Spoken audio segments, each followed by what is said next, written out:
SSC পরীক্ষার পরেই আমাদের সবার মনে প্রশ্ন ওঠে কোন কলেজটি আমাদের জন্য ভালো।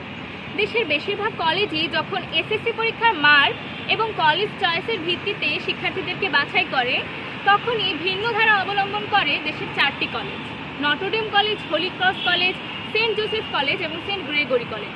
আজ আমরা এই ভিডিওতে সম্পর্কে আলোচনা করব এবং চেষ্টা করব তোমাদের সকল প্রশ্নের উত্তর দেওয়ার।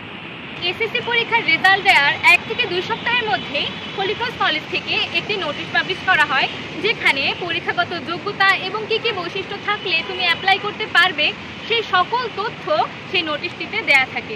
এটি তোমরা পেয়ে যাবে হোলি ক্রস কলেজের অফিসিয়াল ওয়েবসাইট hcc.edu.bd থেকে অথবা হোলি ক্রস কলেজ ঢাকার অফিসিয়াল পেজ থেকে।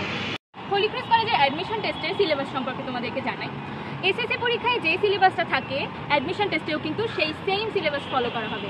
এই পরীক্ষাতে তোমাদের বাংলা, ইংরেজি, অঙ্ক এবং বিজ্ঞান বিভাগের জন্য physics, chemistry, biology, higher math এই বিষয়গুলো এবং তার পাশাপাশি সাধারণ জ্ঞান এবং কয়েকটি মোরালস বিষয়ক প্রশ্ন আসবে, যেটা তোমাদের মানবিক মূল্যবোধের খাতিরে তোমাদেরকে বিবেচনা করে উত্তর দিতে হবে। এবার প্রশ্ন আসে যে অ্যাডমিশন টেস্টটা কীরকম হয়, এমসিকিউ নাকি সিকিউ নাকি শর্ট কোশ্চেন। এটা আসলে কখনোই আগে থেকে বলা সম্ভব না। এটা সম্পূর্ণ নির্ভর করে আমাদের কলেজের কর্তৃপক্ষ এবং শিক্ষক মণ্ডলীর সিদ্ধান্তের উপর। কখনো এমসিকিউতে পরীক্ষা নেওয়া হয়, কখনো বা শর্ট কোশ্চেনে। এই জন্য আমাদের দুটি বিষয়ে কিন্তু প্রিপারেশন নিতে হবে এবং আমাদেরকে সাধারণত বাংলা, ইংরেজি এই বিষয়ে একটু কম প্রশ্ন আসে। তোমরা যেই বিষয়ভিত্তিক পড়াশোনা করছো অর্থাৎ যে গ্রুপের অন্তর্ভুক্ত সেখানকার বিষয়গুলো থেকে বেশি প্রশ্ন আসার সম্ভাবনা থাকে, তাই সেগুলো নিয়ে তোমাদেরকে বেশি চর্চা করতে হবে।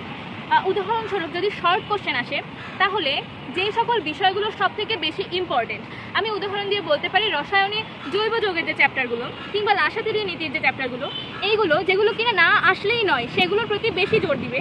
কারণ এসিকিউতে যেহেতু প্রত্যেকটি বিষয় থেকে 3টি কিংবা 4টি করে প্রশ্ন আসবে, তাহলে কিন্তু মূল যে গুরুত্বপূর্ণ বিষয়গুলো ওগুলো থেকে প্রশ্ন আসার সম্ভাবনা অনেক বেশি। প্রশ্ন আসে যে এই পরীক্ষাগুলো আমরা প্রিপারেশন কিভাবে নিব।